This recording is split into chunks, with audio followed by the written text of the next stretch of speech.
الرحمن الرحیم۔ محترم ناظرین، حضرت ابو ہریرہ رضی اللہ تعالیٰ عنہ سے روایت ہے کہ رسول خدا صلی اللہ تعالیٰ علیہ وسلم نے فرمایا، میری امت قیامت کے دن وضو کی وجہ سے چمکتی ہوئی پیشانیوں اور روشن ہاتھوں اور پیروں کے ساتھ بلائی جائے گی، تو تم میں سے جو بھی اپنی چمک بڑھا سکتا ہے اس کو وہ بڑھا لے۔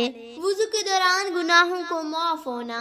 حضرت عثمان بن عفان رضی اللہ تعالیٰ عنہ سے روایت ہے کہ نبی کریم صلی اللہ علیہ وآلہ وسلم نے فرمایا، جب مسلمان بندہ وضو کرتے اور اپنے چہرے کو دھوتے ہیں تو اس کے چہرے کے گناہ تک اس کی آنکھوں کے گناہ بھی پانی کے ساتھ بہہ جاتے ہیں۔ جب وہ اپنے ہاتھ دھوتا ہے تو اس کے ہاتھ کے گناہ بھی پانی کے ساتھ یا پانی کے آخری قطرے کے ساتھ رہ جاتے ہیں۔ جب وہ اپنے پاؤں دھوتا ہے تو اس کے پاؤں کے گناہ بھی پانی کے ساتھ یا پانی کے آخری قطرے کے ساتھ بہہ جاتے ہیں، یہاں تک کہ وہ گناہوں کو سے پاک صاف ہو جاتا ہے۔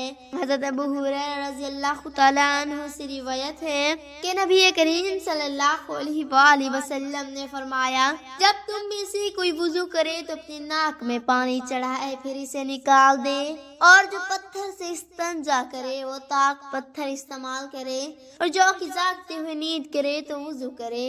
حضرت عمر بن خطاب رضی اللہ تعالیٰ عنہ سے روایت ہے کہ نبی کریم صلی اللہ علیہ وآلہ وسلم نے فرمایا، جب کوئی نماز اس وقت تک قبول نہیں ہوتی جب تک کہ وضو صحیح طریقے سے نہ ہو۔ اعضاء کے روشن نہ ہونے کا نقصان۔ حضرت ابو ہریرہ رضی اللہ تعالیٰ عنہ سے روایت ہے کہ رسول اللہ صلی اللہ علیہ وآلہ وسلم نے فرمایا، قیامت کے دن میری امت وضو کے اثر سے چمکدار پیشانیوں اور روشن ہاتھوں اور پیروں کے ساتھ بلائی جائے گی۔ اگر وضو صحیح نہ ہو تو یہ چمکدار اعضاء نہ ہوں گے، جو قیامت کے دن اللہ تعالیٰ کے نزدیک پسندیدہ نہیں ہیں۔ عذاب قبر۔ حضرت ابن عباس رضی اللہ تعالیٰ عنہ سے روایت ہے کہ نبی کریم صلی اللہ علیہ وسلم دو قبروں کے پاس سے گزر فرمائے، یہ دونوں عذاب دیے جا رہے ہیں اور کسی بڑے کی گناہ کی وجہ سے نہیں، ایک تو پیشاب کے چھینٹوں سے نہیں بچتا تھا اور دوسرا چوری کرتا تھا۔ وضو کے دوران صفائی کرنا، خاص خیال رکھنا، جیسے پیشاب کے قطرات سے بچاؤ نہ کرنا عذاب قبر کا باعث بن سکتا ہے۔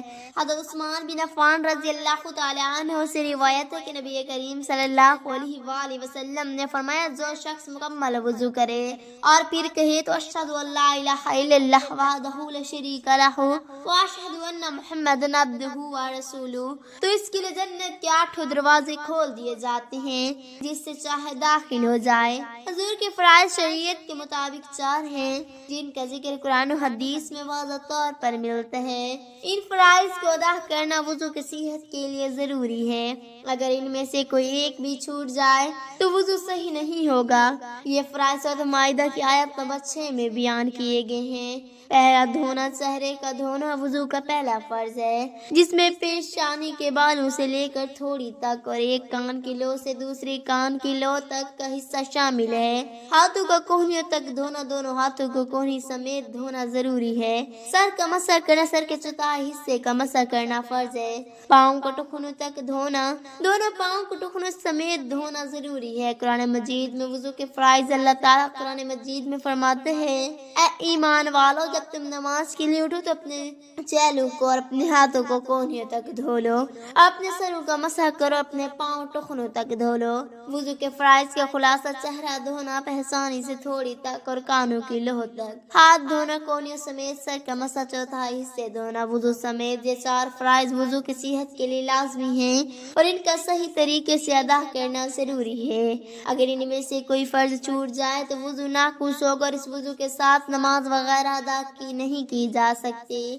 اگر غسل خانہ پاک اور وہاں نجاست موجود نہیں تو وضو کیا جا سکتا ہے۔ اس دوران احتیاط برتنی چاہیے کہ وضو کے پانی سے نجاست نہ پھیلے اور وضو کے آداب کی پابندی کی جائے۔ کھلی جگہوں میں وضو کرنا، جنگل، کھیت یا کسی کونی جگہ پر وضو کرنے میں کوئی حد نہیں، بشرط کہ پانی پاک ہو اور وضو کے فرائض اور سنتوں کو صحیح طریقے سے ادا کیا جائے۔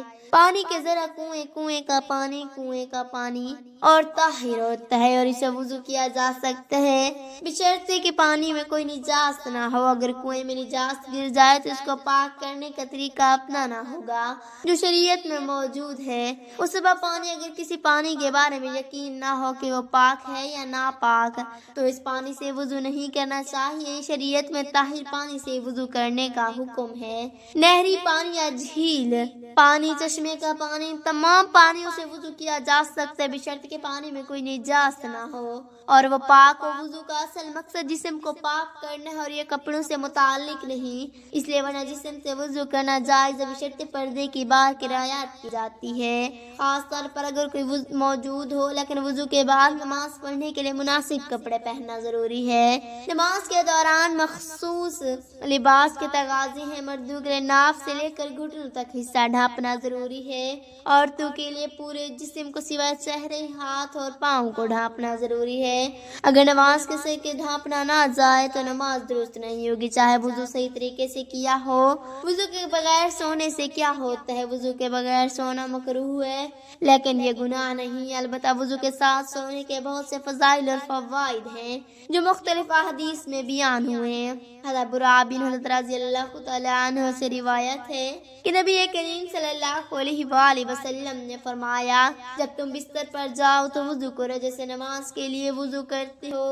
حضرت ابن عمر رضی اللہ تعالیٰ عنہ سے روایت ہے کہ نبی کریم صلی اللہ علیہ وآلہ وسلم نے فرمایا جو شخص وضو کے ساتھ سوتا ہے اس کے پاس ایک فرشتہ مقرر ہوتا ہے، جب بھی وہ بیدار ہوتا ہے تو وہ فرشتہ کہتا ہے اللہ اس بندے کو بخش دے کیونکہ اس نے پاکی کے ساتھ رات گزاری۔ وضو کے ساتھ سونے سے نیک خواب دیکھنے اور برے خوابوں سے بچنے کی امید کی جاتی ہے۔ وضو کے بغیر سونے کے بارے میں کوئی خاص سزا یا گناہ کی بات نہیں کی گئی لیکن وضو کے ساتھ سونے سے فضائل سے محرومی ہوتی ہے، مثلا فرشتوں کی دعاؤں سے محرومی۔ وضو کے ساتھ سونے کی حالت میں فرشتے دعا کرتے ہیں جو وضو نہ کرنے کی صورت میں حاصل نہیں ہوتی۔ نیک خوابوں کی کمی وضو کے ساتھ سونے کی حالت میں نیک خوابوں کو دیکھنے کا امکان زیادہ ہوتا ہے۔ اللہ تعالی ہمیں حدیث پر عمل کرنے کی توفیق عطا فرمائے اور میرا پڑھنا اور آپ کا سننا اپنی بارگاہ الہی میں قبول و منظور فرمائے۔ قرآن و حدیث پر صحیح طریقے سے عمل پیرا ہونے کی توفیق عطا فرمائے، آمین ثم آمین۔ اپنی رائے کو کمنٹ میں ضرور شیئر کریں، شکریہ۔